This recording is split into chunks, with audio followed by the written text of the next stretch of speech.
Hello everybody, welcome back to Steve's View. As you know, Japan's politics just got rocked by a big surprise. Prime Minister Shigeru Ishiba suddenly stepped down, less than a year after taking office. That might sound like just another shakeup in Tokyo, but trust me, this matters a lot for the United States. So today, let's break down why Ishiba resigned, what it means for Japan, and why America should care about who takes his place. Let's start with the reasons behind Ishiba's resignation, because even though it felt sudden, when you look closely, you can see how the pieces lined up. First off, Ishiba desperately needed an exit ramp, a way to step down without looking like he was simply collapsing under pressure. He got that by pointing to progress in trade negotiations with the United States. Remember, trade and tariffs have been a major point of friction between Washington and Tokyo. Ishiba was able to say, "Look, we've stabilized the relationship, we've secured a deal, and now I can step aside having accomplished something." That gave him a face-saving excuse. Second, Ishiba managed to line up a successor of sorts, not directly, but through a kind of political handoff. Former Prime Minister Yoshihide Suga acted as a middleman, brokering an understanding that Koizumi Shinjiro, the son of the former Prime Minister Junichiro Koizumi, would carry Ishiba's political banner forward. In Japanese politics, they call this kind of thing entrusting the legacy. It allowed Ishiba to resign while still maintaining some influence over what comes next. And third, and probably most importantly, Ishiba was cornered.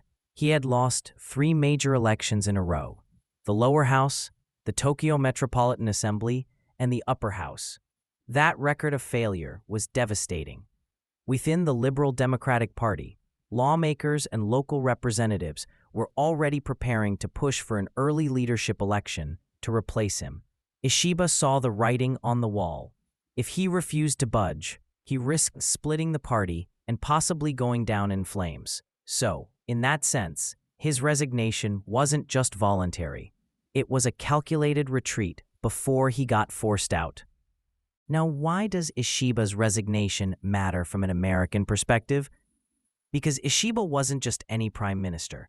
He was, by most accounts, the most pro-China leader Japan has had in the last decade.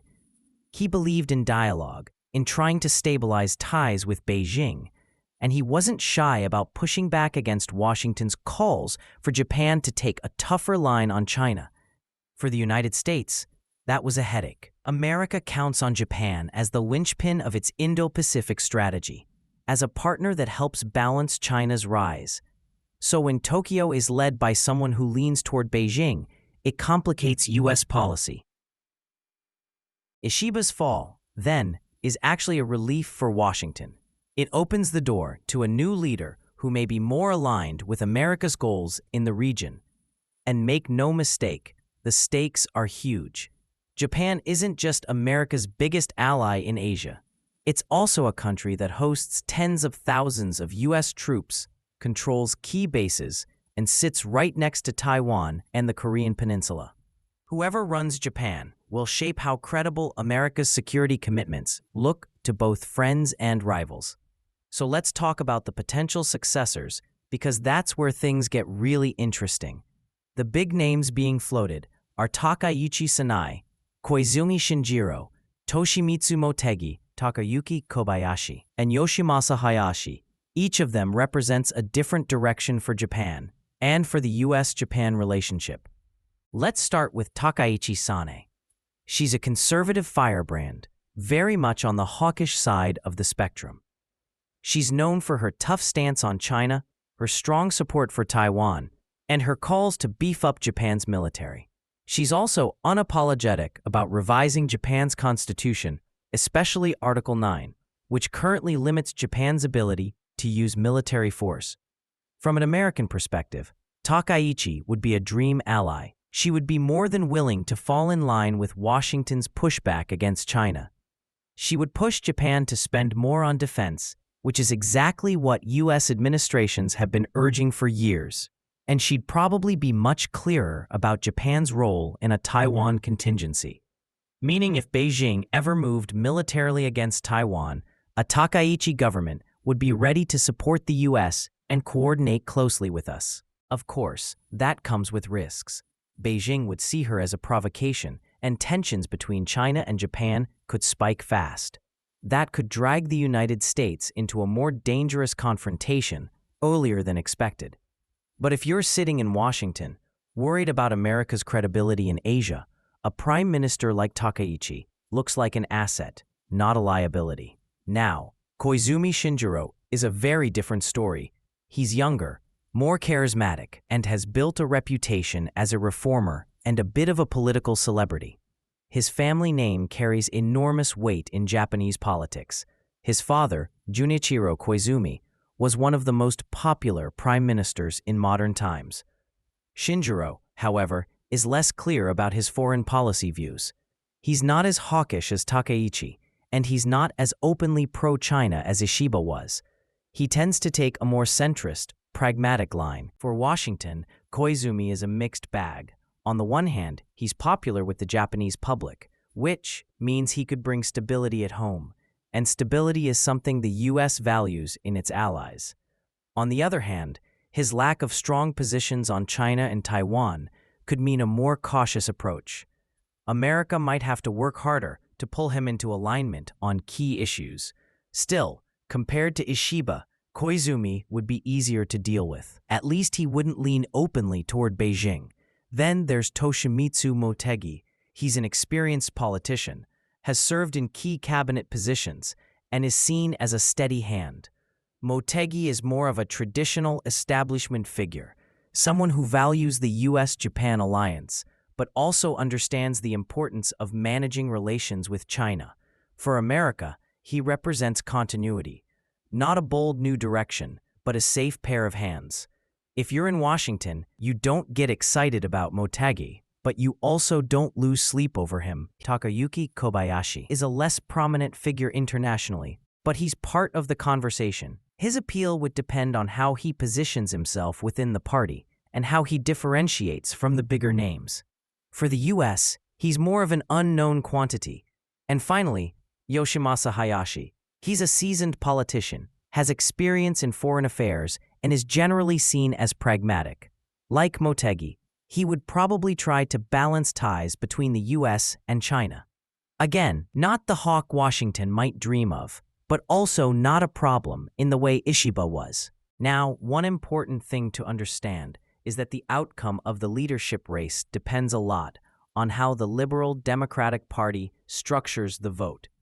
If they go with a full-scale election involving rank-and-file party members across the country, that favors Takaichi Sanae. She's built a strong following among the grassroots, especially conservatives who like her tough talk on defense and her image as a principled fighter. But if the vote is limited to just lawmakers in the Diet and a small group of local representatives, then someone like Koizumi Shinjiro, with his personal relationships and his reputation as an easygoing collaborator, could come out on top. That's the political chessboard inside Japan right now. So, what's the bottom line for America? Ishiba's resignation clears away a prime minister who leaned toward China and replaces him with an open contest that could produce a leader much more in line with U.S. interests. If Takaichi wins, Washington gets a hawkish partner, someone eager to stand shoulder to shoulder against Beijing. If Koizumi wins, the U.S. gets a centrist who will probably cooperate, but might hesitate when things get tough.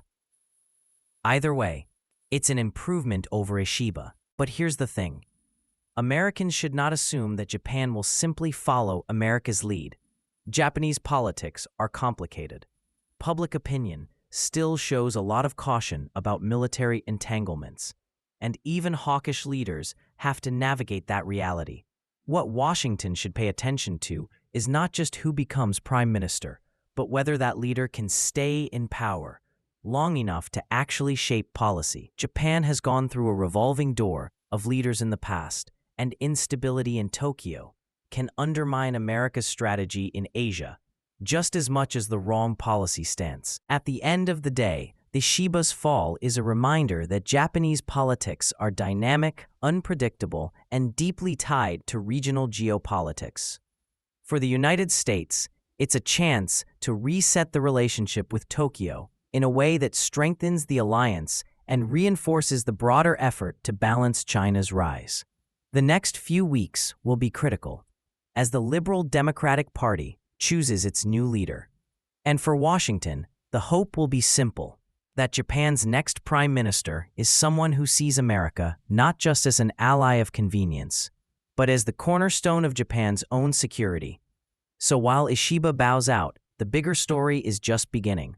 Whoever steps into his place will shape not only Japan's future, but also America's position in the Indo-Pacific for years to come.